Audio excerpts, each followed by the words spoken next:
Welcome to Midnight Scriptures, where the quiet hours speak and every story bleeds between the lines of sanity and nightmare.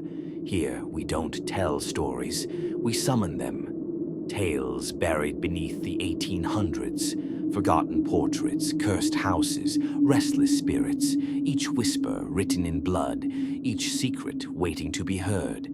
So, if you crave the kind of fear that follows you long after the screen fades to black, subscribe before the next midnight finds you first. Pause. In the winter of 1843, London was a city of shadows and whispers. The streets reeked of smoke and fog, and every alley seemed to hold a secret.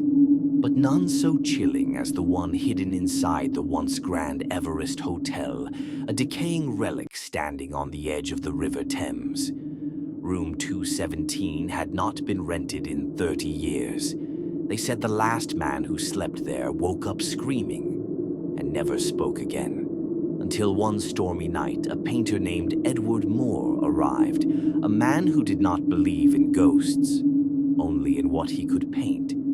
Edward Moore was 28, pale, brilliant, and broke. He had once been celebrated among London's elite, until madness began to whisper in his work. His paintings of noblemen and their wives had grown strange, eyes that seemed to move, faces that twisted when no one looked directly. Desperate for solitude and new inspiration, Edward paid for a month's stay at the Everest Hotel. The innkeeper, Mrs. Hollingsworth, eyed him with pity. "Best not take room 217, sir," she murmured. "It changes a man." Edward laughed. "Superstition," he said. "I only need light and silence." Mrs. Hollingsworth's voice trembled as she handed him the key. "Light you'll have. Silence, I can't promise." That night, as the gas lamps flickered against the damp wallpaper, Edward unpacked his easel, brushes, and canvas, and saw above the fireplace an enormous portrait. A woman painted in exquisite detail, dressed in black lace, her eyes dark and deep as the Thames itself. Beneath the frame, a brass plaque read, "Lady Eleanor Whitby, 1812. Her lips were almost smiling. Almost. Edward stared for hours at the portrait. There was something alive in the brushstrokes, the faint shimmer of skin, the wet gleam of the eyes. He thought perhaps another painter had used some secret technique, one he could learn by studying the light and texture. By midnight, he had sketched her face, but the more he drew, the more unfamiliar she became. Her features shifted slightly, her head tilting a fraction more, her gaze softened into something like hunger. The candle beside him sputtered. In the brief darkness, he thought he heard a sound, a long, slow sigh from within the room. When the light returned, the portrait seemed closer. The woman's hand, once resting daintily on her lap, was now lifted slightly as though reaching out. Edward froze. He told himself it was madness or fatigue. Still, he couldn't look away. He painted until dawn. When Mrs. Hollingsworth brought his breakfast, she gasped, "Good heavens, you've painted her again." Edward turned. On his easel stood a nearly identical portrait, Lady Eleanor, but younger, her lips parted, her hand fully outstretched. He hadn't remembered painting that. Days passed and the room grew colder. The wallpaper peeled, the air thickened with damp.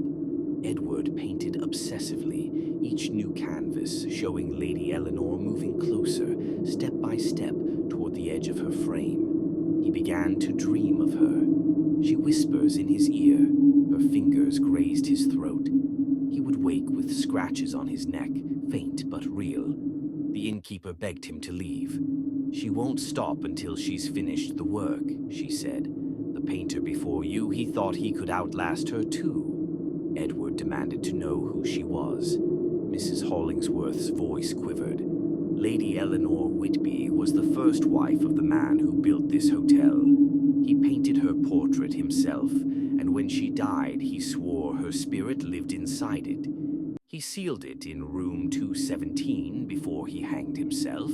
Edward laughed, the brittle laugh of a man half mad. Then let her come. If she wants to be painted again, she shall have her wish. That night he lit every candle, set up his largest canvas, and began to paint her once more. The room darkened, the candles flickered out one by one, and then her voice, soft, cold. "You've given me your eyes, Edward." He turned, and she was standing beside him, pale, perfect. Her hand was cold as marble as it brushed his cheek. "Now, give me your soul." When the police entered room 217 3 days later, they found Edward Moore's body slumped before the fireplace, his eyes wide open, his face twisted in terror. The portrait above the hearth had changed. Lady Eleanor was smiling now, and beside her, hand in hand, stood a man with pale blue eyes and a brush in his pocket. He finished the painting. The hotel was closed soon after, but some say that on stormy nights, a light still burns in room 217.